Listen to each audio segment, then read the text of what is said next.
குடியரசு தலையங்கம் ஜூலை 12, 1925. பர்கன்ஹெட் பிரபுவின் பரீட்சை. இந்தியா மந்திரி பர்கன்ஹெட் பிரபு பின்வருமாறு கூறுகிறார்: உங்களுக்கு கொடுத்த சீர்திருத்தத்தை ஒழுங்காக நடத்தவில்லை. இனியாவது இரட்டை ஆட்சியை ஒழுங்குடன் நடத்துவீர்களாயின் 1929 வருஷத்திற்கு முன்னர் சீர்திருத்தம் கொடுக்கலாமா என யோசிப்பேன் என்று கூறிய உரைகளைக் கண்டு இந்திய அரசியல்வாதிகள் என்போரும் இந்திய அரசியல் பத்திரிகைகள் என்பவைகளும் கண்ணீர் விட்டு கரைகின்றதை நோக்குழி பாஞ்சால வீரர்களான டயர் ஓட்வியர் போன்றார் மனதும் இழகிவிடும். ஆயினும் யாம் அதை பற்றி சிறிதும் கவலையுற காரணத்தை கண்டிலம். பர்கன்ஹெட் பிரபு கடறுவது போன்று மாண்ட் போல்டு சீர்திருத்தம் என்னும் சர்வகலாசாலையில் யாம் மாணாக்கராய் ஒருபொழுதும் இருந்ததில்லை. மழைக்கும் சற்று நேரம் அக்கலாசாலைக்கு சென்று உண்டு இருந்தோமில்லை. சீர்திருத்த பரீட்சை கொடுத்து நச்சாட்சி பத்திரம் பெறவும் எமது மனம் ஒருபடவில்லை. அச்சர்வகலாசாலையில் கற்ற மாணாக்கர்களும் அதன் பரீட்சைக்கு சென்ற வித்தியார்த்திகளுமே தங்கள் பரீட்சையில் பர்கன்ஹெட் பிரபு கழித்து விட்டாரே என அழவேண்டுமே அல்லாது யாம் கவலையுறுவதில் சிறிதும் பொருள் இல்லை. பர்கன்ஹெட் பிரபுவினாலோ பிரிட்டிஷாரின் மற்றைய எவரினாலோ இந்தியாவிற்கு செய்யக்கூடியதோ அன்றி ஆகக்கூடியதோ ஒன்றுண்டோ என ஐயுறுகிறோம். உண்மையான ஒரு பிரிட்டிஷ் மகனிடம் இந்தியா இதுகாலை இவ்வித ஆணவ வீர பிரதாபமான உரைகளை அன்றி வேறு என்ன கருத்தை எதிர்பார்க்க முடியும்? பர்கன்ஹெட் பிரபு உண்மையாளராயிருப்பதைக் கொண்டு பிரிட்டிஷாரின் கருத்தை தெளிவான மொழியில் விளக்கினார். சற்று கபடமும் தந்திரமும் உள்ள வேறு ஒரு பிரிட்டிஷ் மகனாயிருந்தால் இதே கருத்துக்களை நமது அரசியல்வாதிகள் ஆனந்த கூத்தாடும் வண்ணம் வேறு மொழியில் பொழிந்திருப்பார். மாண்ட் போல்டு சீர்திருத்தம் என்னும் கலாசாலையை மாண்டேகு துறைமகனார் திறக்கும் பொழுது முகவுரையாக குறிப்பிட்ட உரைகளும் இக்கருத்தை உடையவைதான். அதாவது, புதிதாய் அரசாங்க பாரத்தை சுமக்க விரும்பும் இந்தியர் அவ்வரசாங்க பொறுப்பை சுமக்க எவ்வளவு தகுதியுடையவர்கள் என்று தங்கள் செய்கைகளால் நிரூபிக்கின்றனரோ அதை அனுசரித்துத்தான் வழங்கப்படும் என்றும் பிரதம மந்திரியாயிருந்த லாயிட் ஜார்ஜ் துரைமகனும் இதே கருத்தைத்தான் கூறியுள்ளார். அந்த கருத்து பின்வருமாறு: இந்தியர்களுக்கு பிரிட்டிஷாரைத்தான் தர்மகர்த்தர்களாக கடவுள் நியமித்திருக்கிறார். அவர்களை எப்படி ஆள்வது என்பதன் பொறுப்பை நிர்ணயிக்க பிரிட்டிஷாருக்குத்தான் அதிகாரம் உண்டு. சீர்திருத்தத்தின் தத்துவத்தை சரிவர அறிந்து கொள்ளாமல் இந்தியர்கள் கூக்குரல் இடுகின்றனர். சீர்திருத்தத்தின் முகவுரையிலேயே இவற்றையெல்லாம் விளக்கமாக சொல்லியுள்ளோம். இரும்பு சட்டத்திற்குள் அடக்கித்தான் ஆளுவோம் என்று பகர்ந்திருக்கின்றார். ஆதலின் பிரிட்டிஷாரின் எண்ணத்தில் ஒன்றும் களங்கம் இல்லை. உள்ளதை உள்ளவாறே கூறி வருகின்றனர். ஒருவேளை பர்கன்ஹெட் பிரபு நமது வித்தியார்த்திகளை தமது பரீட்சையில் தேறியவர்களாக மதித்து சர்வகலாசாலை பட்டம் வழங்கியிருப்பாராயின் அது எதற்கு உதவும் எனின் மற்றொரு சர்வகலாசாலையாக பர்கன் ரீடிங் அல்லது ரீடிங் ஹெத் என்ற பெயருடன் திறக்கப்பட்டு அதில் சென்று கல்வி கற்க அனுமதிக்க உதவுமே அல்லாது வேறு என் செய்ய உதவும்?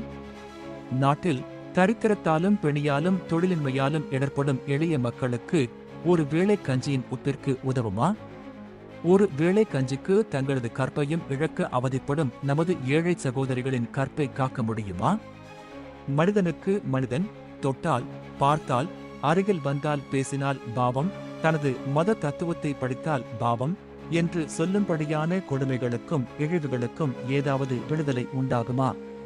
நமது எளிய மக்கள் மேவருந்து சம்பாதிக்கும் தங்களது சிறு கூலியை கூட கள்ளுக்கும் சாராயத்திற்கும் கொடுத்து வீட்டில் உள்ள குழந்தைகளின் கஞ்சிக்கும் வகையின்றி மானம் கெட்டு ஒழுக்கம் கெட்டு அல்லற்பட்டு திரியும் அவதியை ஒழிக்க முடியுமா என்பதை பொதுமக்கள் சற்றேனும் சிந்தித்து பார்ப்பார்களாயின் இவ்வரசியல்வாதிகள் எனப்படுவோர் படும் துக்கத்தில் சிறிதளவு கலந்து கொள்ள முற்படார்.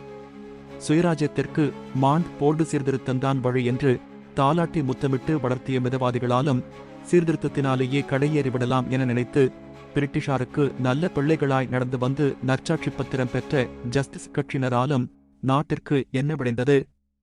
இவர்களால் என்ன செய்ய முடிந்தது? கேவலம் மதுபான விஷயத்தில் என்ன செய்தனர்?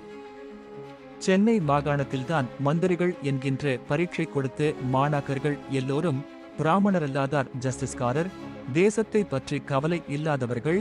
இவர்கள் தேசத்தை பற்றி கவனிக்கவில்லை என்று சொல்லுவதாயிருப்பின் பிராமணர்களை மந்திரிகளாக கொண்ட மத்திய மாகாணம் பம்பாய் வங்காளம் முதலிய மாகாணங்கள் என்ன சாதிக்க முடிந்தது?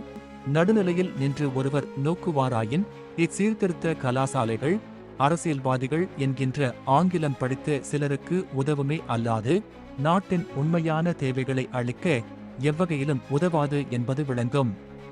பர்கன்ஹெட் பிரபு சென்னை மாகாணம்தான் சீர்திருத்த பரீட்சையில் முதலாவதாக தேர இருப்பதாக கூறி சென்னையை பற்றி புகழ்கின்றார். இதற்காக இவர் அளிக்கப் போகும் பட்டம் யாது? PR, MR, TR என்பது போன்ற பட்டங்கள்தான் அளிப்பார். அதன் பொருள் bachelor of reform, master of reform, doctor of reform ஆகிய இப்பட்டங்கள்தான் அளிக்கக்கூடும். இதற்கு கவர்னர் உத்தியோகம் வரையிலும் கிடைப்பினும் கிடைக்கலாம்.